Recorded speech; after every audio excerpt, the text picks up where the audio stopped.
Welcome, horror fans. This is the Dark Knight AI. Tonight we delve into a darkness that time forgot. A village, ancient and shrouded in secrets, where whispers of beasts and blood echoes through cobblestone streets. A place where two eternal enemies, Lycan and the vampires, clash in a war hidden from human eyes. But what if the ultimate price of victory was a curse far worse than death? Prepare yourself for the Obsidian Pact. You are about to witness a tale of chilling transformation, ancient evil, and a destiny that will haunt one man forever. Don't go anywhere. The ancient cobbled streets of Blackwood, nestled deep within the shadowed forests of Eastern Europe, had always held secrets. It was a place where gas lamps flickered nervously at dusk, and the cold wind carried whispers older than time. One moonless night, a scream tore through the pre-dawn quiet, not human, but the agonizing shriek of a large beast. Chief Inspector Elias Thorne, a man whose weary eyes had seen too much of Blackwood's hidden darkness, drove his horse-drawn carriage towards the commotion. He knew these weren't ordinary incidents. They were a chilling echo of tales best left untold. At the scene, a small crowd had gathered. On the cold, damp ground lay the lifeless body of a magnificent wolf, its pelt matted with blood. Deep, jagged bite marks marred its throat. But these were not the marks of any known predator. Elias instructed his trusted deputy, Constable Miller, to secure the area while he questioned the trembling villagers. An old woman, her face a web of wrinkles and fear, whispered of a great hairy man-beast seen near the forest's edge. Others spoke of fleeting shadows, figures that moved with unnatural speed, draining the life from unfortunate travelers. Elias felt a familiar chill. He had hoped these old fears had died with his grandfather. Inspector Thorne dismissed the villagers, but a gnawing dread settled within him. Consulting dusty archives in the town hall, he unearthed forgotten accounts that hinted at Blackwood's true history. It was a history entwined with the eternal war between two ancient lineages, the Lycan Guard and the Blood Covenant. For centuries, the Lycan Guard, a clan of shapeshifters, had protected the forested lands and its human inhabitants, transforming into fearsome werewolves under the full moon.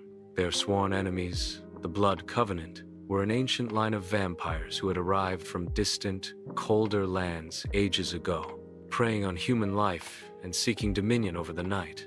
Their ceaseless war had, for generations, been hidden from the eyes of ordinary folk. Elias remembered his grandfather's hushed tales, bedtime stories of moon beasts and nightwalkers, which he'd always dismissed as fanciful folklore. But as he compared the wolf's wounds to the ancient texts, a terrifying certainty grew. The bite marks on the wolf weren't from a rival pack. They were precise, almost surgical, draining the blood completely. He paid a visit to Professor Alistair Finch, a reclusive scholar of ancient folklore and occult practices who lived in a decaying manor on the outskirts. Professor Finch, a gaunt man with eyes like polished obsidian, seemed to be expecting him. Without a word, he led Elias to a hidden chamber filled with ancient maps and arcane artifacts. He confirmed Elias's worst fears. The Covenant stirs again, Inspector, and they hunt the heart of the forest. In the ensuing nights, the incidents escalated with horrifying speed. Blackwood was plunged into a nightmare.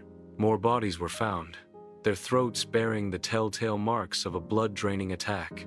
But now, they weren't just found in the forest. They appeared in the town square, on cobbled lanes, even in the silent shadows of the old church. Fear gripped the townsfolk.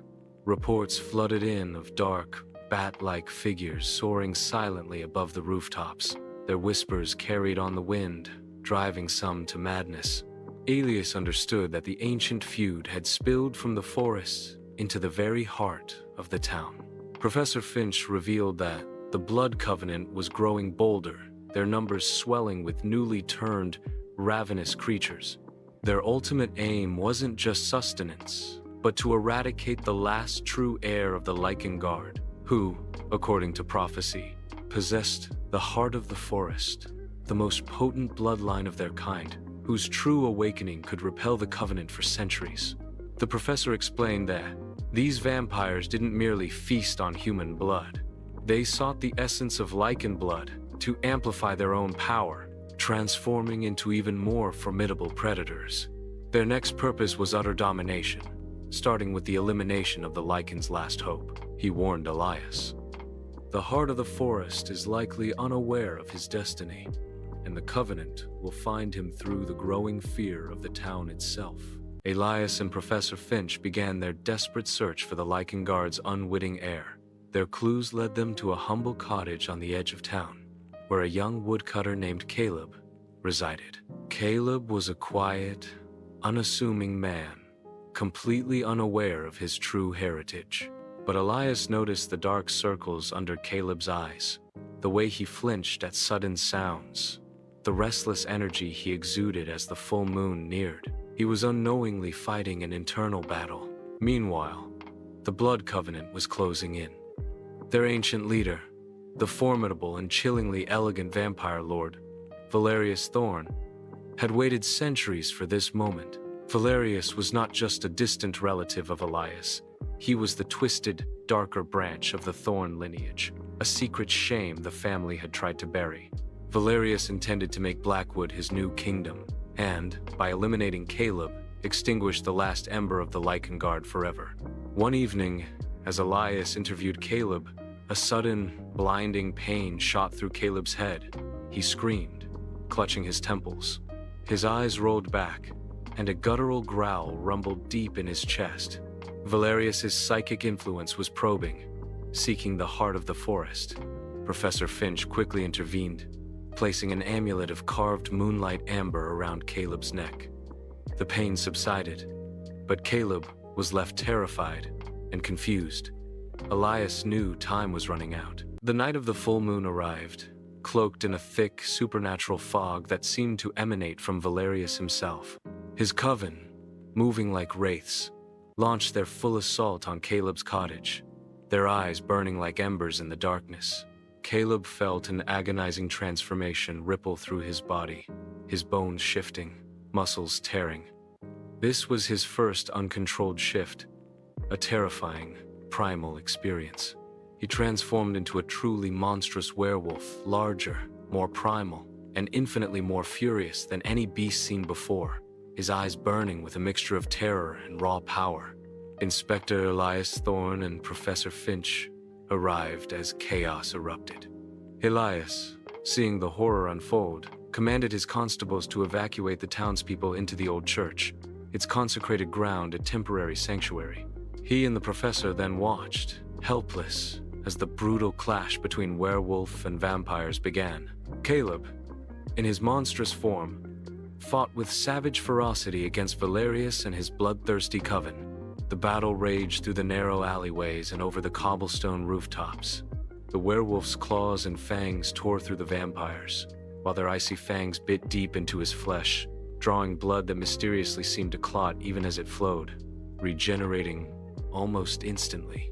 The climax came as Caleb cornered Valerius in the town square, under the terrifying glow of the full moon. Valerius, far older and cunning, revealed his true, horrifying form. Not merely a refined noble, but a gaunt, bat-like monstrosity with leathery wings and razor talons. He lunged, aiming for Caleb's throat. Just as Valerius's talons neared Caleb, Professor Finch, risking everything, threw him the ancient lunar blade, a dagger forged from pure silver and imbued with crystallized moonlight. Caleb, guided by instinct, plunged the shimmering blade into Valerius's heart. The ancient vampire lord didn't disintegrate into dust. Instead, a blinding, white light erupted from his body, consuming him entirely, leaving behind nothing but the faint scent of ozone and dread. The remaining members of the Blood Covenant, seeing their master's complete annihilation, shrieked and dissipated into the shadows. As the first rays of true dawn touched the blood-stained streets of Blackwood, Caleb reverted to his human form, collapsed and unconscious. Elias and Professor Finch rushed to his side, relief washing over them. The town was safe, but as Elias looked at Caleb, now a vulnerable young man, he noticed something chilling. The silver blade, still clutched in Caleb's hand, began to pulse faintly. Professor Finch, his face grim, explained. The lunar blade did not simply destroy Valerius. It trapped his essence, his ancient hunger, within the heart of the forest. Within Caleb, Elias stared horrified. So, he still carries it? Finch nodded slowly. And not just Valerius. The blade is a vessel. It contains the power and the curse of all the ancient Blood Covenant lords vanquished by the Lycan Guard through the ages. Caleb now bears the collective burden of their eternal hunger. The professor then revealed the true nature of the Obsidian Pact. The Lycan Guard was never just a protector. They were a living prison. Each generation, the heart of the forest would absorb the essence of the fallen vampire lords, becoming stronger, yes, but also forever wrestling with the insatiable thirst of their eternal enemies. The sun fully rose over Blackwood, washing away the shadows, but not the deep-seated horror. Caleb would awaken, human again, but forever battling the echoes of 1,000 hungry vampires within his very soul. He would live, but never truly be free. His existence a perpetual struggle against the darkness that now coursed through his veins alongside the blood of the Lycans. The war was not over. It had simply moved from the outside to the terrifying battlefield within Caleb himself, ensuring the Obsidian Pact would continue for all eternity. Blackwood was safe, for now, but Caleb's peace was forever shattered.